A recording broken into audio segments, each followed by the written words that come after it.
കാലവർഷം കനത്തു, എങ്ങും കെടുതി. ഇന്ന് 6 മരണം. മരങ്ങൾ വീണ് ഒട്ടേറെ വീടുകൾ തകർന്നു. മലയോര മേഖലകളിൽ മണ്ണിടിഞ്ഞ നാശനഷ്ടങ്ങൾ. കേരള തീരത്ത് കടലാക്രമണം രൂക്ഷം. കോഴിക്കോട്, വയനാട്, കണ്ണൂർ ജില്ലകളിൽ നാളെ റെഡ് അലർട്ട്. കോഴിക്കോട്, വയനാട്, കണ്ണൂർ, കോട്ടയം ജില്ലകളിലെ വിദ്യാഭ്യാസ സ്ഥാപനങ്ങൾക്ക് നാളെ അവധി. ജാഗ്രത വേണമെന്ന് മുഖ്യമന്ത്രി. കോഴിക്കോട് അരീക്കാട് ചുഴലിക്കാറ്റ്. മരങ്ങൾ വീണ് റെയിൽവേ വൈദ്യുതി ലൈൻ പൊട്ടി. PV അൻവറിന് വഴങ്ങാതെ UDF. നിലമ്പൂരിൽ ആര്യാടൻ ഷൗക്കത്ത് തന്നെ സ്ഥാനാർത്ഥിയെന്ന AICC പ്രഖ്യാപനം.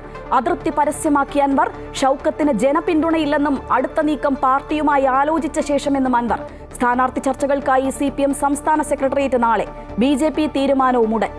കരുവന്നൂർ ബാങ്ക് തട്ടിപ്പ് കേസിൽ CPM നേതാക്കളായ K Radhakrishnan, MM Varghese, AC Moideen എന്നിവർ പ്രതിപ്പട്ടികയിൽ. പാർട്ടിയും കേസിൽ പ്രതി. നേതാക്കൾ തട്ടിയ പണം CPMന് ലഭിച്ചെന്ന് ED. നിയമപരമായും രാഷ്ട്രീയമായും നേരിടുമെന്ന MV ഗോവിന്ദൻ. കേസിൽ പാർട്ടിക്ക് ബന്ധമില്ലെന്ന് AC മൊയ്തീൻ. അറബിക്കടലിൽ മുങ്ങിയ ചരക്ക് കപ്പലിലെ കണ്ടെയ്നറുകൾ കൊല്ലം, ആലപ്പുഴ തീരങ്ങളിൽ അടിഞ്ഞു. കണ്ടെയ്നറുകൾ ജനവാസ മേഖലയിൽ നിന്ന് മാറ്റുന്നു. ആശങ്ക വേണ്ട എന്ന് അധികൃതർ. ആലപ്പുഴയിൽ അടിഞ്ഞത് പഞ്ഞിക്കെട്ടുകൾ. IB ഉദ്യോഗസ്ഥയുടെ മരണത്തിൽ ഹൈക്കോടതി മുൻകൂർ ജാമ്യാപേക്ഷ തള്ളിയതിനു പിന്നാലെ പ്രതി സുകാന്ത് സുരേഷ് കീഴടങ്ങി. ഉദ്യോഗസ്ഥയെ ആത്മഹത്യ ചെയ്യാൻ നിരന്തരം പ്രേരിപ്പിച്ചുവെന്നും പല സ്ത്രീകളുമായും സുകാന്തിന് ബന്ധമുണ്ടായിരുന്നുവെന്നും കോടതി.